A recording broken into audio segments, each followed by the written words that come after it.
Welcome to the Deep Dive. You guys requested it. We are diving into the 1964 Socorro UFO incident. A classic. This one's got it all. UFOs, mysterious figures, government cover-ups. It's an intriguing one, that's for sure. It's been debated for decades, and we're going to unpack it all. We're going to look into a group called Stealth Force Beta. Years after this UFO thing went down, they were known for some pretty elaborate pranks at New Mexico Tech. They were quite a group, those Stealth Force Beta guys. And you know, their story really gives you a glimpse into what it was like to be a student at New Mexico Tech back then. There was a lot of, shall we say, ingenuity and maybe a little too much free time. Sounds like my kind of college. All right, let's rewind to April 24th, 1964. We're in Socorro, New Mexico. Lonny Zamora, he's a police officer. He sees something strange in the sky, thinks it's a car crash, maybe an explosion, you know, because there's like a flame. So naturally, he heads over to check it out. And that's where things take a turn. Officer Zamora, he doesn't find a crash. What he finds instead is something completely unexpected. This is the part where the UFO shows up, right? Right. Zamora, he describes this object, says it's smooth and shiny, like aluminum, shaped like a giant letter O. Hold on. A giant metal O. What in the world? Okay, keep going. And it gets weirder. He claims there are two figures near this thing, dressed in white overalls, just standing there. Like it's totally normal. Okay, so we've got a UFO and mysterious figures in the middle of the desert. What happens next? Well, according to Zamora, this object, it suddenly takes off, like shoots flames from the bottom and just disappears. He said it was incredibly loud. Leaving behind a very confused police officer, I'd imagine. What did the authorities make of all this? The Air Force, they investigated as part of their Project Blue Book, but they could never figure it out. Officially, it's still listed as unknown. Of course it is. So what are some of the explanations people have come up with over the years? Some people think it was a mirage, you know, the desert heat playing tricks. Others say it was some kind of secret government test. Oh, I like that one. Government testing experimental aircraft. Maybe even a top secret project no one was supposed to know about. Right. And of course, there are those who are convinced it was a publicity stunt cooked up by the town of Socorro itself, hoping to get on the map. Can't blame them for trying, I guess. But there's another theory, right? One that hits a little closer to home for this Stealth Force Beta group we were talking about. Exactly. What if, and this is where it gets really interesting, what if this whole thing was a prank? A really elaborate, well-orchestrated prank by some students from New Mexico Tech. You're kidding. Students pulling off a UFO hoax. Sounds crazy, right? But there are some pretty credible people who think it's possible. Like who? Spill the tea. Okay, so Sterling Colgate, a well-known physicist, he was actually the president of New Mexico Tech back then, and he said publicly that he believes it was a hoax, orchestrated by a student. Wow. If the president of the university is saying that, it makes you wonder, okay, who else suspects the students were involved? Well, there's a researcher named Dave Thomas. He's dedicated years to investigating this, and he spent a lot of time talking to New Mexico Tech alumni, trying to dig up information. Interesting. So it's not just one person. There's actually been some effort to look into this student prank angle. Right. And get this, even Anthony Brighelia, he's a ufologist, and he usually believes in this stuff, but even he thinks Socorro was probably a prank. Okay, I'm starting to see why this theory has persisted. But how do you even begin to fake a UFO landing? In broad daylight, no less. It seems impossible. And this is where Stealth Force Beta comes in. While their exploits happened years after the Zamora incident, what they did provide some interesting context. You're saying these students, they were capable of the kind of planning and execution that would be necessary to pull off a hoax of this magnitude. They were known for their audacity and their technical skills. They were practically legendary on campus. Okay, you've got my attention. Who exactly are Stealth Force Beta, and what kind of pranks did they pull off? I mean, we're talking elaborate, well-planned operations. These guys were next level. They documented everything like they were on some kind of mission. Okay, give me some examples. What was their most daring prank? Oh, man, there were so many. One that comes to mind is Operation Public Hanging. Operation Public Hanging. That sounds intense. What did they hang, and from where? Okay, so you know how there's that rivalry between New Mexico Tech and the Colorado School of Mines? Right. Goes way back, doesn't it? Yeah. So Stealth Force Beta, they decide they're going to hang these huge banners from the tallest building on campus, Macy Center. And these weren't just like bedsheet banners. How huge are we talking? Each banner was 12 feet wide, 18 feet tall. They painted Colorado School of Mines on them, big, bold letters. They really wanted to make a statement. Bold move, for sure. But how did they pull it off? Getting those banners up there must have been a challenge. Well, they waited until the 49ers Festival. You know that big student event they have at New Mexico Tech? Ah, I see. Everyone's distracted, partying, not paying attention. Exactly. So these guys, they sneak into Brown Hall before it's locked up for the night. The plan was to hide on top of the elevator. Wait, on top of the elevator? Like in the shaft? Yeah.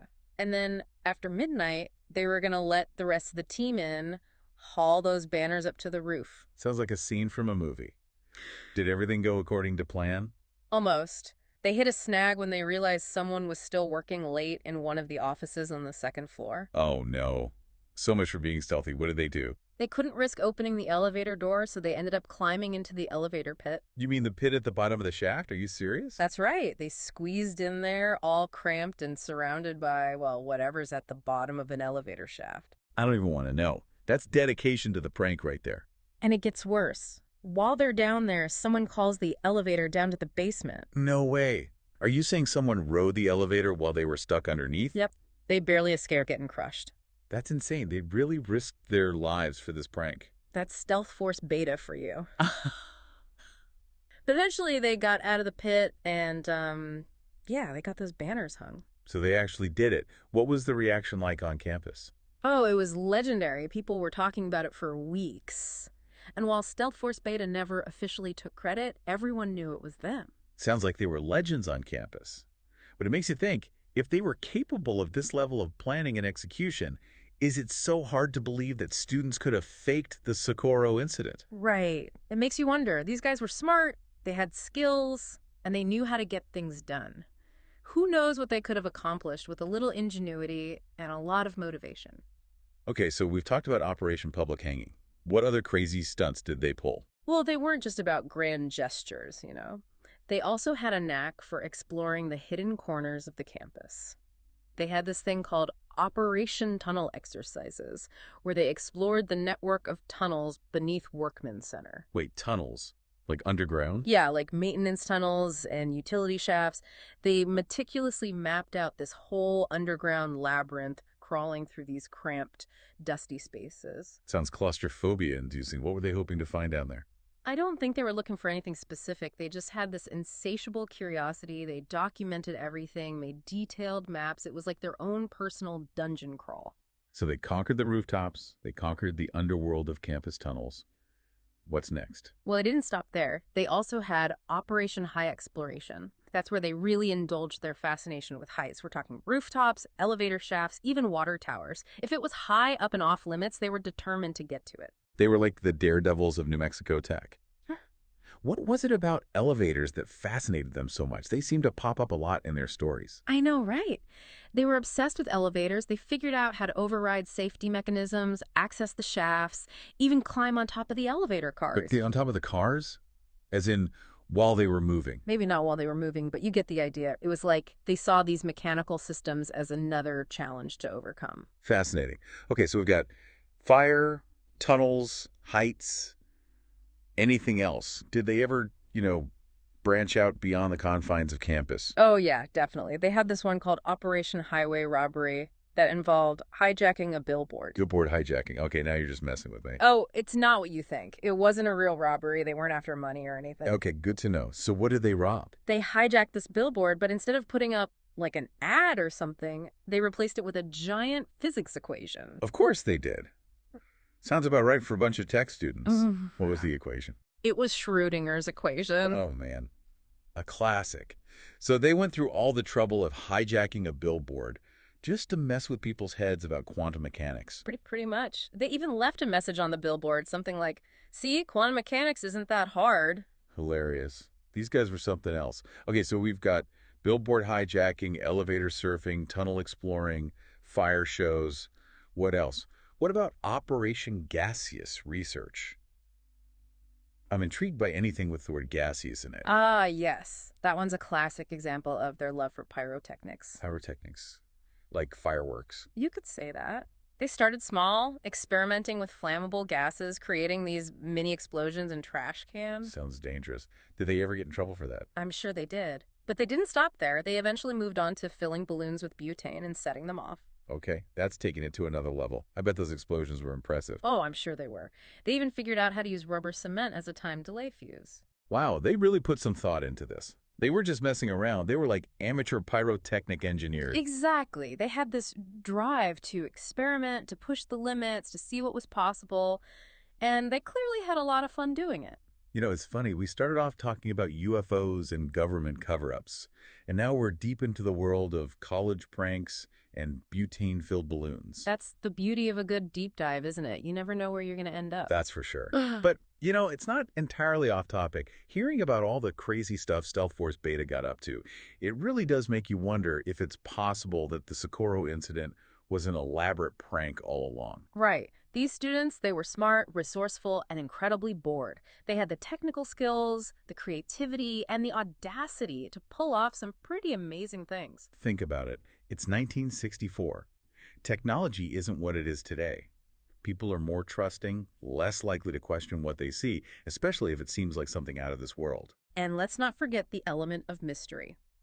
The Air Force never could explain what Zamora saw, and that lack of a definitive answer only fueled speculation. It created the perfect breeding ground for rumors and conspiracy theories. Exactly. And even if Stealth Force Beta themselves weren't involved in the Socorro incident, which, let's be honest, is very likely since it happened years before they were even born, their story proves that New Mexico Tech has a certain culture. A culture of pranking, of not being afraid to bend the rules a little. Exactly. It's a place where bright minds go to explore, to experiment, and to, well, have a little fun. And sometimes that fun can lead to some truly legendary pranks. Pranks that might even fool the government and spark decades of UFO speculation. Who knows, maybe someday we'll find the answer to the Socorro mystery. Maybe someone will come forward with a confession, or some long-lost evidence will surface. Or maybe it'll remain a mystery forever, a testament to the power of a good prank and the enduring allure of the unknown. Either way, it's a story that continues to fascinate and intrigue us. Absolutely. It just goes to show sometimes the truth is stranger than fiction, and sometimes it's even funnier. Well said. This has been an incredible deep dive. Thanks for joining us and for sharing your expertise. My pleasure. Always happy to dive into a good mystery. And to our listeners, thanks for tuning in. Until next time, keep asking questions and never stop exploring the unknown.